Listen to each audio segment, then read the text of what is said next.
एक बार एक संत नदी में स्नान कर रहे थे। स्नान करते करते उनकी दृष्टि नदी में बह रहे बिच्छू पर गई। तो बिच्छू को जब नदी में बहते हुए देखा तो संत के मन में दया आ गई। ये नन्हा सा बिच्छू नदी के जल में इतनी तेजी से बह रहा है कि मर जाएगा, इसको बचाना चाहिए।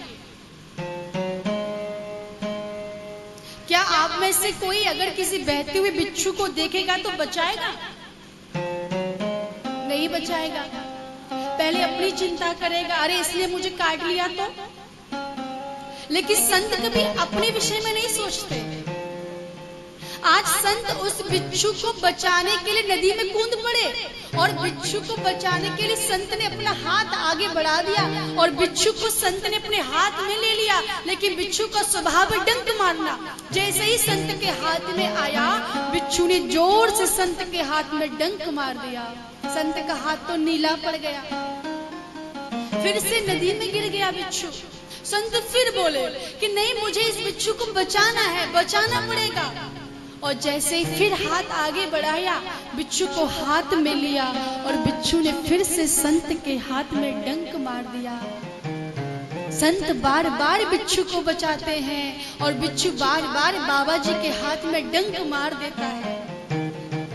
एक नव युवक ये दृश्य नदी के किनारे पर बैठकर देख रहा था और उसने कहा, बाबा जी, ये बिच्छू बार बार आपके हाथ में डंक मारता है और आप बार बार इसी बिच्छू को बचाने के लिए नदी में हाथ आगे बढ़ा देते हो, आप पागल हो गए हो। संत ने कहा, हाँ बेटा, हम पागल हो गए हैं, लेकिन एक बात बता कि जब ये 1.5 ग्राम का बिच्छू, इसके अंदर कितना वजन होगा? मात्र 1.5 ग्राम। जब ये 1.5 ग्राम का बिच्छू अपने स्वभाव को नहीं छोड़ सकता, तो बेटा मैं तो 75 किलो का हूँ, तो मैं 75 किलो का होकर अपने स्वभाव को कैसे छोड़ सकता हूँ? अरे इस बिच्छू का स्वभाव है डंक मारना, लेकिन मेरा स्वभाव है इसकी रक्षा करना। तो संत सदैव सब पर कृपा करते हैं। जो स्वयं दुखी होकर आपको सुख दे दे, वो संत है।